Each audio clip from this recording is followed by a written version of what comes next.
Olá, para quem não me conhece, eu sou Sabrina, uma das editoras do AFIA Pad Paper, e hoje estou aqui para conversar com o Vinícius, nosso editor-chefe, sobre meningite, um tema que é importante para a prática clínica e para a prova. Meningite doença, meningite vacina, o que será que a gente tem de novidade, Exato, não é? Exato. Olá pessoal, eu sou o Vinícius, um dos editores aqui do AFIA Pad Paper. Eu estou na câmera, ele vai para outro. Sou um dos editores aqui do Pad Papers, nos acompanhe e hoje estou aqui para conversar com Sabrina sobre um tema quente, né, Sabrina? Exato. Um tema atemporal, né? Eu ia dizer isso, atemporal, porque meningite a gente tem em qualquer época, o tempo todo. O que acontece às vezes é ter uma meningite com uma evolução mais grave e aí dá um boom de notícias. Exato. Ou de regiões em específicas. Sempre muito assustador, né? Sempre muito assustador, né? E a gente, os quadros mais graves são meningite bacteriana, Sim. e aí tem uma meningite viral e todo mundo fica em pânico porque não sabe essa diferença, né? Exato. Mas é um assunto atemporal. Atemporal, né? e... Atemporal.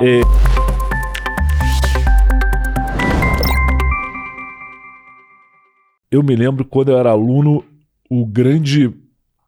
era da graduação, o grande temor que passavam pra gente era assim, cuidado, às vezes você atende uma criança, isso fazendo pronto-socorro de pediatria, ou mesmo na residência, atende uma criança com febre de manhã, não acha nada, e ela volta para casa e volta de tarde cheia de petequias.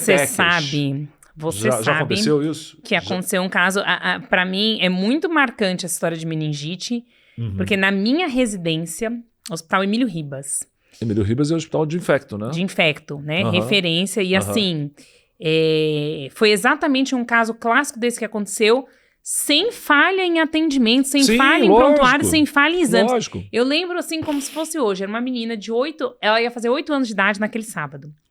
Na segunda-feira, ela deu entrada no pronto-socorro, e lá mesmo, porque ela morava próximo, né?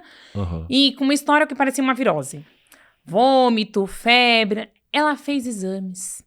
Não tinha uma leucocitose importante. Parecia realmente toda a descrição uma virose. Tomou medicação EV para melhorar dos vômitos, tudo. Os pais relatavam que ela saiu melhor. E isso foi na segunda, no finalzinho da manhã. Na segunda para terça, na madrugada, essa menina petequiou em casa. Chegou lá, já ficou em choque, ficou em coma um tempão. E depois eu ainda saí de lá e não tive notícias mais dela. Ela estava em coma. Meu Deus. Né? E foi uma meningite meningocócica do tipo B. E que na época nós não tínhamos vacina. Pois é. E assim, eu acho que quando a gente fala de meningite, a gente pensa, embora a gente tenha outros agentes, a gente pensa no meningococo. E quando pensa no meningococo, pensa na meningococcemia, que eu acho que é o grande temor, mais até do que a da meningite. Né? Porque é uma sepse por meningite. É isso. Pelo meningococo.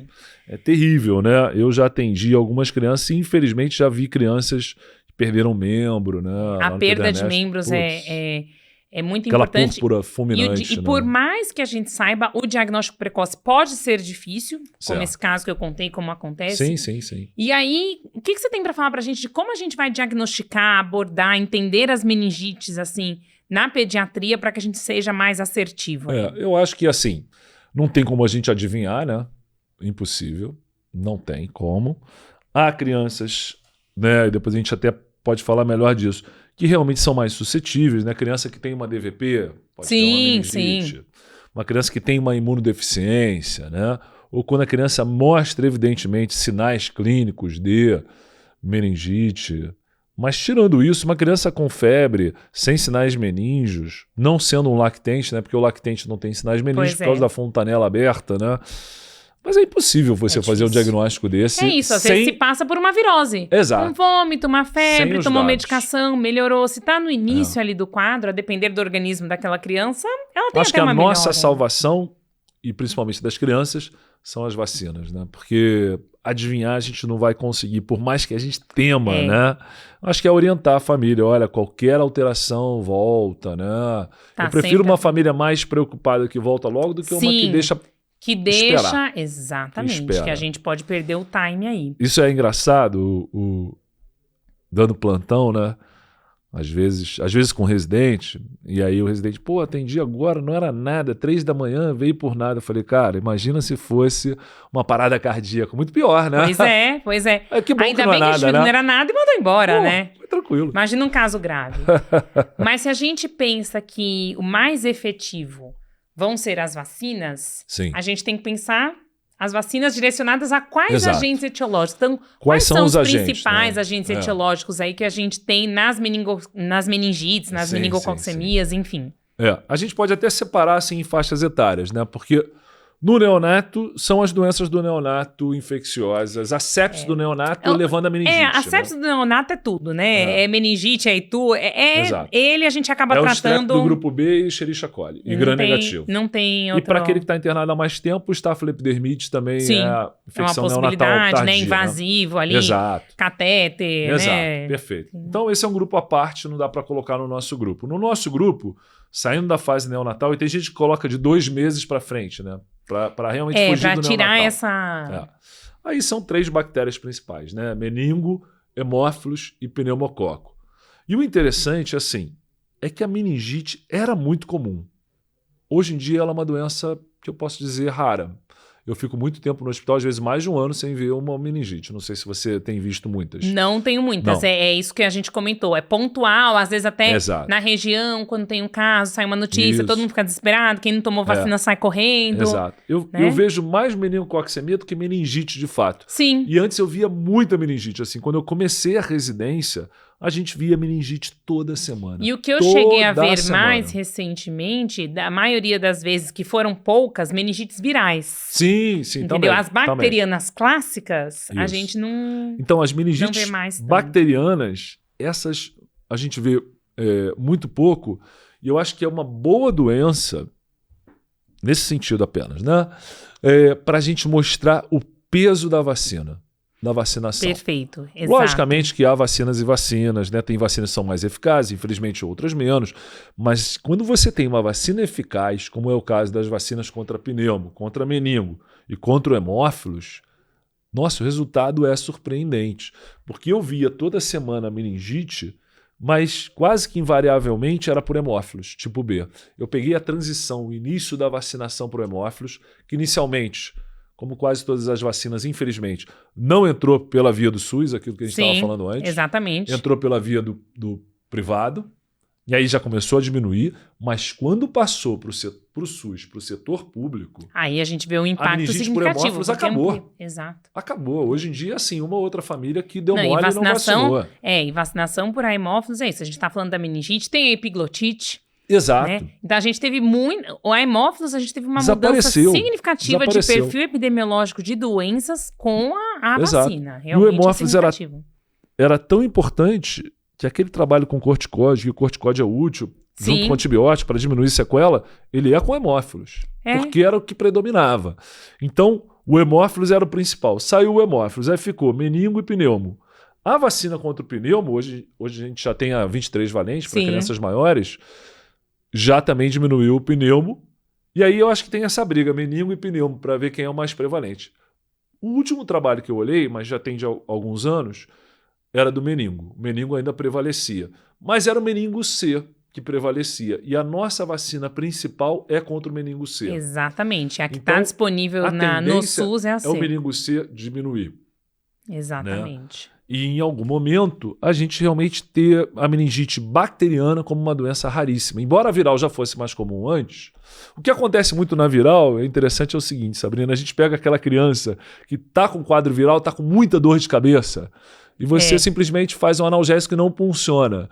Se você puncionar essa criança, vai ter uma meningite viral, que é uma meningite branda e que não deixa sequela. Então é isso, se é branda, se não deixa sequela, né? Eu falo, pra que a gente vai fazer um exame que não vai mudar a nossa conduta? Porque não vai mudar a nossa conduta. Uma meningite... Né?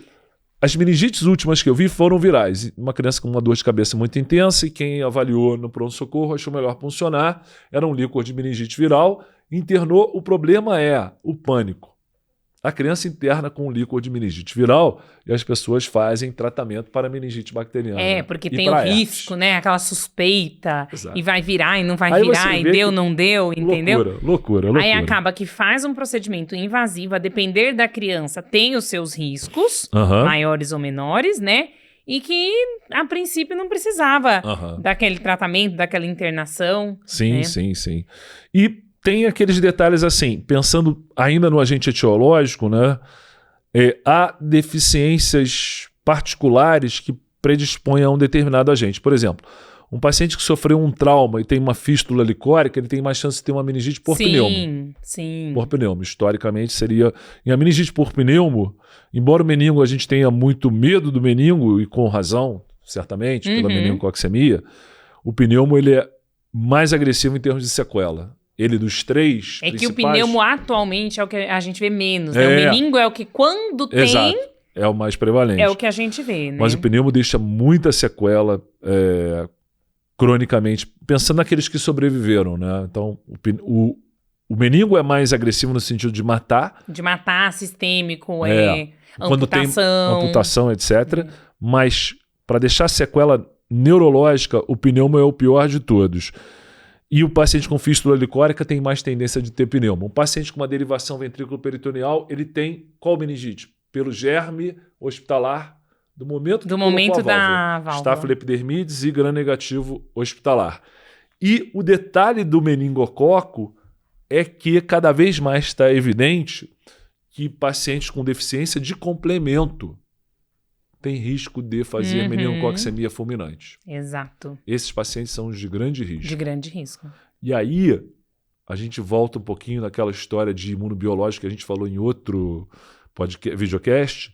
O eculizumab, ele é um imunobiológico contra o complemento, para quem tem algumas doenças onde o complemento participa muito do processo inflamatório.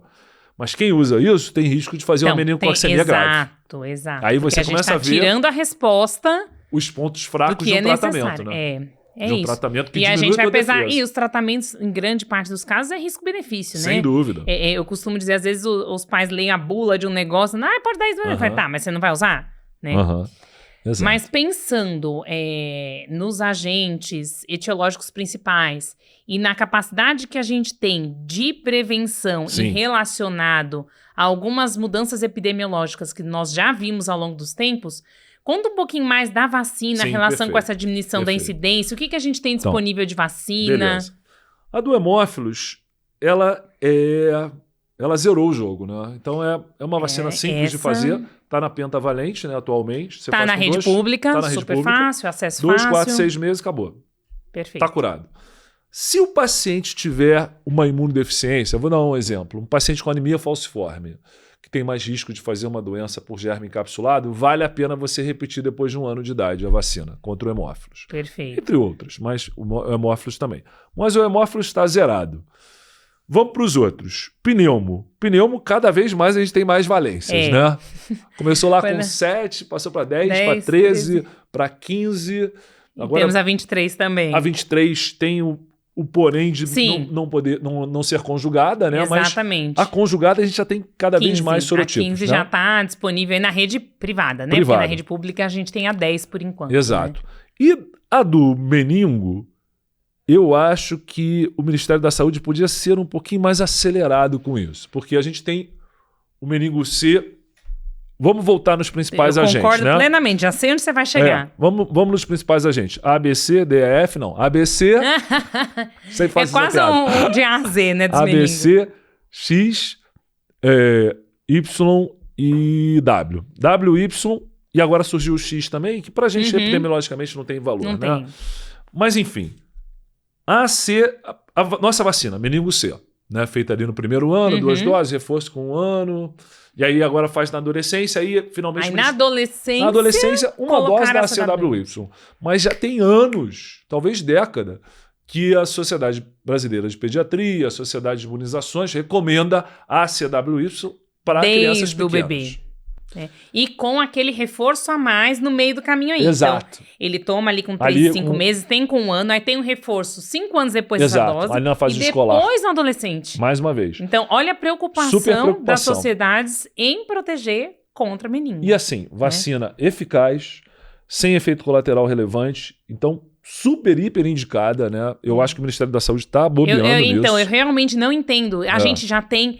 O mais difícil, eu acredito que burocraticamente, é colocar uma vacina diferente dentro do calendário. Se ela já está dentro do calendário... Lá no adolescente, né? No adolescente, e a gente conseguir ampliar... Eu puxar. acredito que a burocracia seria menos difícil do que se ela não estivesse no calendário. Exato. Entendeu? Então, eu realmente não entendo. E a produção em larga escala torna o produto mais barato. Exato. Mais barato. E se você economiza uma internação, cara, o quanto que você não economiza? Aí é isso. Falando aí é o impacto lá na financeiramente, frente. Né, Sabrina? Sem contar, obviamente, com o que importa mais pra gente, que é a questão da saúde da pessoa. Perfeito. Ninguém merece ter uma meningite podendo proteger, cara. Uma doença gravíssima, que deixa sequela, mata. Então, o ACWY tinha que seguir o calendário da SBP e não do Ministério da Saúde. E tem o meningo B, que é particular, né? Até então, ele é mais prevalente na América do Norte, né? Porém, qual é a tendência natural? Né? Qual é a tendência natural? Né? Se você vacina todo mundo para C aqui, quem é que vai predominar aqui? Teremos a festa do B, né? Teremos a festa do B. Então, mais uma vez, o Ministério da Saúde está perdendo tempo. Né? Atenção, Ministério da Saúde. Nenhuma crítica. O Ministério da Saúde informa. Eu sei que vocês têm várias prioridades, trabalham de maneira séria, mas olhem para as crianças, para o meningo B. E meningo B, aí em relação à vacina do meningo A, CWY, esses sorotipos, e o B em relação à sequela, né, de crianças que têm uma evolução, né, que não é o óbito, mas a sequela é muito importante.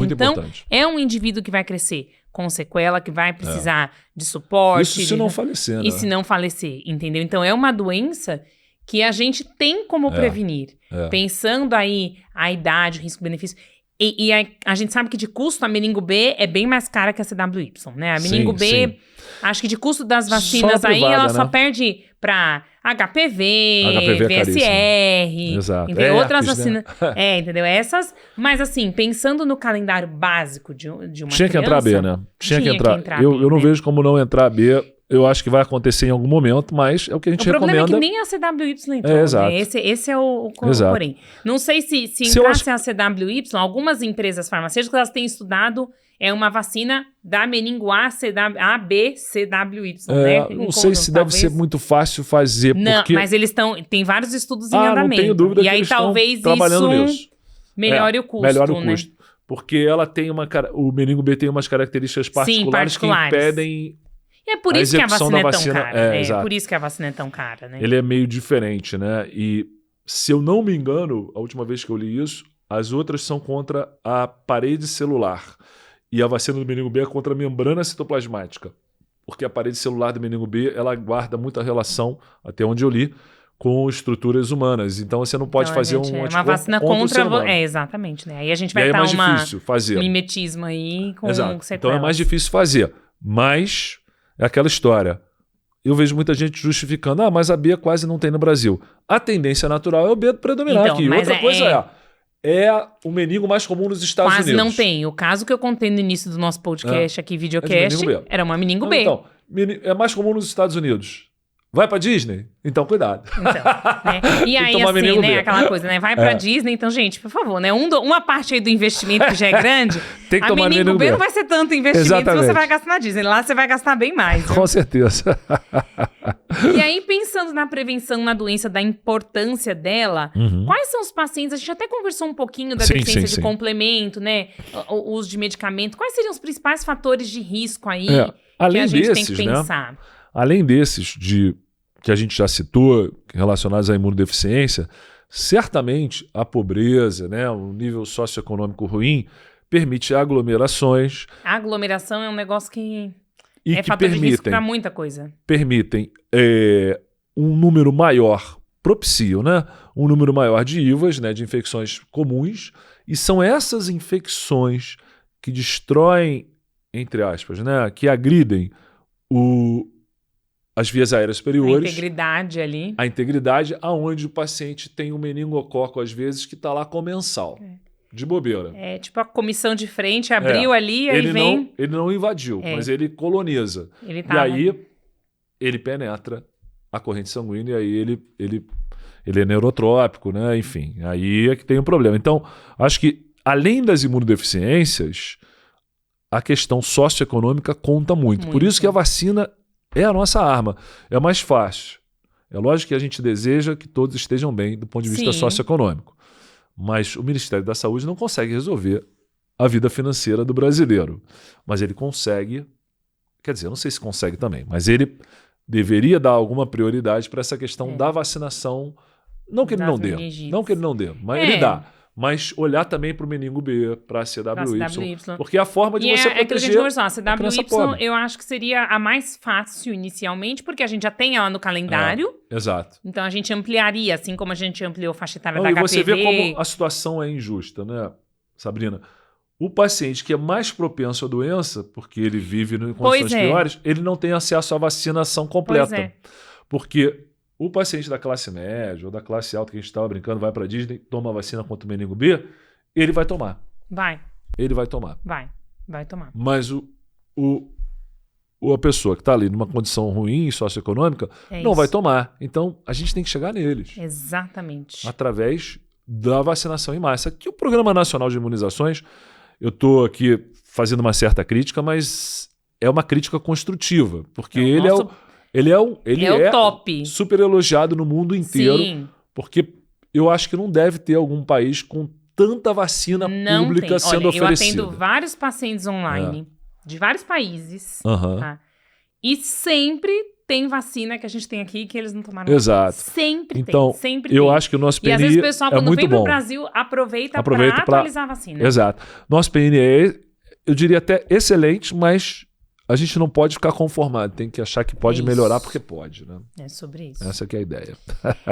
E a gente comentou já sobre o quadro clínico, algumas coisas, por exemplo, às vezes parece uma virose, né? Pode ser um resfriado que dá uma dor de cabeça, né? Exato. E a gente nem funciona aquele paciente, nem coleta o líquor. Mas quais seriam os possíveis sinais clínicos aí que aí tem pensando que até na prova, né? Até na prova, os né? Sinais clássicos de irritação meningia, né? Assim, irritação meningia, rigidez de nuca, né? Sabe que eu desenvolvi uma técnica de exame própria, né? Eu mesmo desenvolvi. Opa, essa eu quero aprender, essa eu não conheço. No exame físico, eu brinco com os alunos. Você pega a maca, bota a criança um pouquinho além da maca. Né? Já saquei. E aí a criança, ela não consegue... Na verdade, esse não foi eu que desenvolvi, não. Esse eu li, né?